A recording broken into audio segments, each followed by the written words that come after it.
And a short time ago, I was just sitting around thinking, okay, let's see what happens next. And I get a phone call pretty quickly after that day, because I really didn't have anything planned for that day in particular. I always have some ideas of what I might want to do, but I've been being very careful about not trying to jump out there, and try to make some things happen because I found that that's kind of ineffective. So what I was doing was, putting the universe to the test, or really not the universe, but me and my trust in what I believe or not believe, what I do believe or what I don't believe. So I said, I think I'll just sit back, I'll be still, and I'll know that things are going to work out.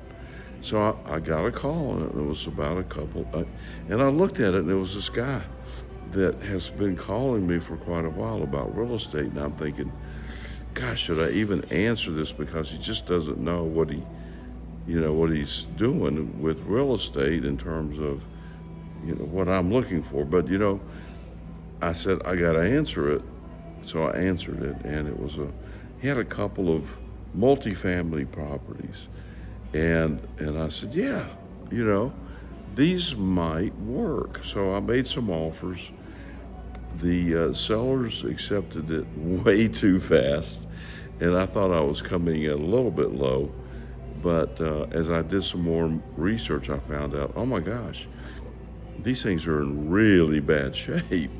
And so I adjusted the offer down quite a bit, and they agreed. So we started the process with this, and it ended up being like a 2-month process, but it worked out great. And there was a number of times where I was thinking, gosh, I don't think I know what to do next. Like, I'm done here, I think this is over.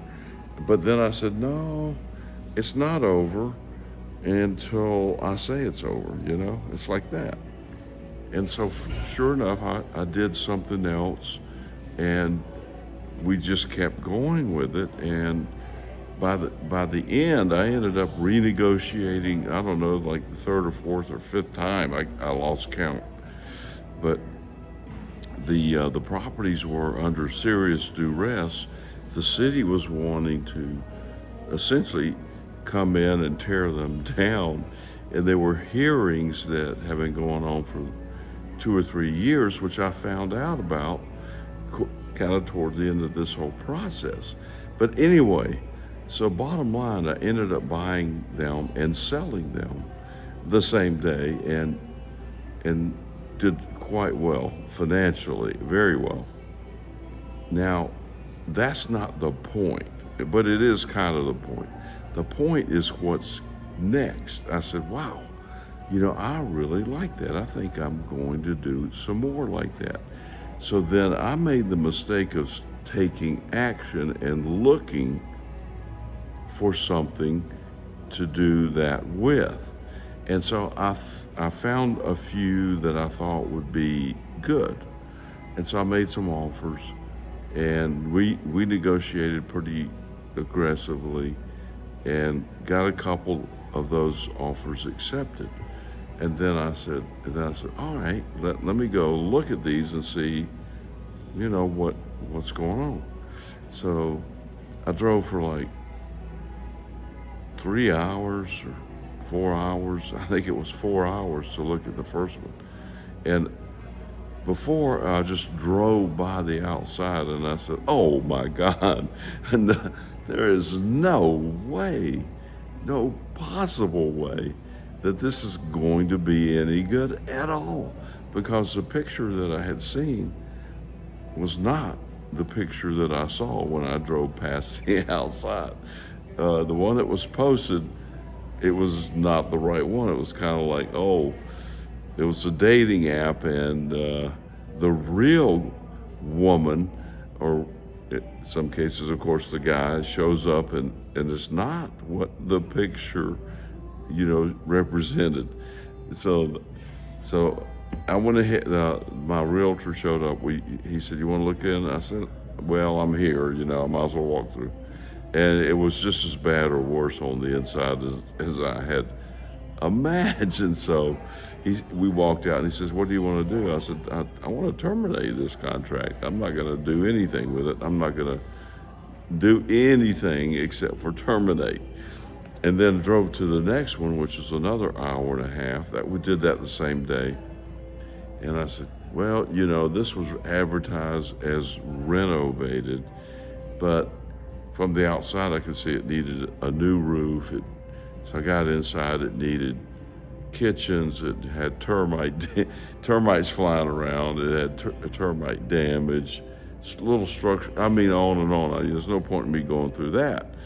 And so we went back and forth with that one a little bit, and I ended up terminating that. So what's the point of all this? The point is, I was trying to make stuff happen, and I wasn't trusting the universe to deliver me what I wanted. Now, the next thing I know is I get a call from a guy. I've known him for 25 years. I hadn't heard from him in several. He said, "You still buying houses?" And I said, "Yeah." He said, "I got one, and here it is. I've already negotiated it. Here's the price. This is a situation. We have to close it by the end of the month," and so forth. And he said, "If you go look at it, wear a mask. It doesn't smell very good. As a matter of fact, it smells horrible. The lady's going to leave some stuff behind. We've already cleared out a lot of stuff, like 4 or 5 dumpster loads." I said, "Wow." But I said, "Yeah, I want it." So this was presented to me here.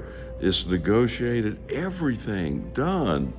So all I had to do was write the contract up and send it over to the seller to sign. And I did that on, it's a program called DocuSign. You don't have to go and meet anybody. You just send it out. They sign it electronically. Everybody gets a copy. It's fantastic. Anyway, so I did that, called my guys, my buyers, and I said, "Hey, y'all want to run this through your system?" And they said, "Yeah." And so 3 days later, it's sold, and we're closing it at the end of the month. This month, this is happening. This is real time manifestation stories, real time. And so, bam, just like that. And I may have spent an hour to 2 hours on this house. I love those. And as I keep saying, it's a great part-time job. And by the way, those two multifamilies, I may have spent an hour, on average, an hour a day on those for 2 months, and made, more than most people make in a year on those. So please, yes, very well, very much so. Now, I'm not making that much on a single family house. It's hard to make $100,000 on a house that you're selling for 98. It just doesn't work typically. So that's real world, although I guess in your imagination somewhere you could figure out a way to do that, because anything is possible, and I'm not going to discount that as well. So there you go. Don't get out and try to make things happen. And I know, I hear it constantly. You got to take the action, and you got to get out there, and you got to make the offers. You got to blah, blah, blah, blah, blah. And there is no amount of action that you or any one of us can take to make up for what the universe is ready, willing, and able just to hand you. Just here, take it. You don't have to justify it with action and work and education. You do this and get that. There's no cause-effect situation. It's just ask and it is given. Have you ever heard that? Ask and it's given. Ask and it's given. Just ask and it's given. But you got to believe that. Or as my favorite new saying has been now for some time is, you don't even have to believe it. All you have to do is do it. And don't think about the doubts. You just say, wow, I'd like to have this. And then do something else quickly. And when I say do something else, I mean, don't wonder how you're going to make that happen, or wonder how it's going to happen, or when it's nothing, or when it's going to happen, nothing. Don't do anything. Just say, wow, I'd like to have. And then go turn around and go do something else, which will generate probably a new desire in you. And then you say, wow, I'd like to have, that. And then you turn around from that before you have doubts. You can believe it. You don't have to come back and say, wow, I need to fix my vibration around that because it hadn't shown up. Don't do that, because now you're acknowledging that it's not here, and you're just going to get more of that because you've switched vibrational frequencies. So now you just turn around and go do something else as quickly as you possibly can. Why quickly? So you don't have time to bring in the doubts. And as Florence Scovel Shinn, the army of the aliens, the little interior gremlins that'll come along and say, well, what? Don't you have to get to work on this? And don't you have to make it happen? Don't you have to, blah, blah, blah, blah, blah. No, you don't have to do any of that. So this is swimming upstream in terms of most people that I might be talking to, although on this channel, most people understand what I am saying. However, I would beg to question whether or not people are truly trusting in that saying, because I go in and out of it. And look, I've been on this channel for 8 or 9 years saying not this, because this is pretty new. 3 or 4 or 5 years, in the making. And did you see what I did? Something great happened. I just asked for it. It was given. Bam. And then I said, well, I guess I'd like to have some more of that. And I didn't stop there. I didn't stop and turn around and go do something else. And when I say go do something else, I mean, go take a drive, go get some coffee, go do another project, go play with AI or something. Anything, but don't do the thing that you think you have to do to make something happen, because then you're doubting the universe's ability, you're doubting your ability, you're not trusting in yourself, you're not trusting in the universe. You are thinking that you as a human being have the power to do it, and you do not. I'm going to tell you right now, the Creator is called the Creator for a very good reason. The Creator creates. We are not the Creator. We are the receiver of the Creator's gifts. And if we say, where's the gift? And the Creator says, well, you really have to believe and get on the frequency of receiving that gift before you will see it, because I've already given it to you. I have already given it. What else do you want me to do? What you need to do is find it. And when I say find it, I mean be in the receptive mode. Abraham Hicks calls it get in allowing mode. And they constantly say, well, we'll put our message in the cracks.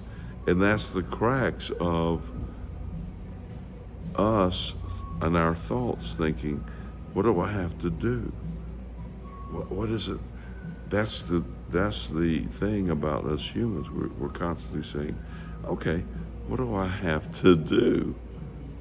And I guess we don't believe that it's possible, that we really don't have to do anything.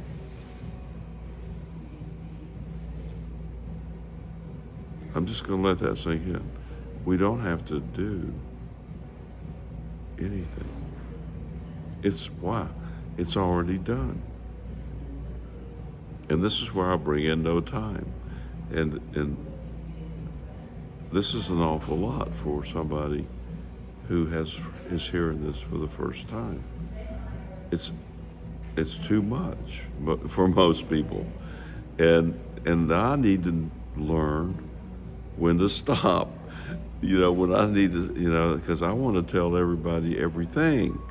And that's not always a good idea. So no time means everything exists now. The Creator has already given it to all of us, each and every one of us. Everything you could ever imagine, anything you ever wanted, it's here, it's now. Is there stuff that you want? Is there stuff that I want that I don't see? Yeah. Why? Because I'm not on that frequency, and I just have to let it go and go, like I said, go get some coffee, have lunch, go for a ride, look at the scenery, turn around. Don't try to watch the pot boil. Turn around and work on your next vegetable or whatever it is you're doing. But if you're watching the pot, it will never boil. So I hope you enjoyed this. By the way, subscribe, write some comments. I love the comments. And usually I'll point back to, sometimes it's all about you, and it's not about the other people. And I lose people very quickly that way because they lose somebody to blame. And there's only one person in this universe that is creating your own reality. And when I say creating it, I totally mean allowing it and watching it show up. That's you. So if you want something different, get on a different frequency. So again, I hope you enjoyed it.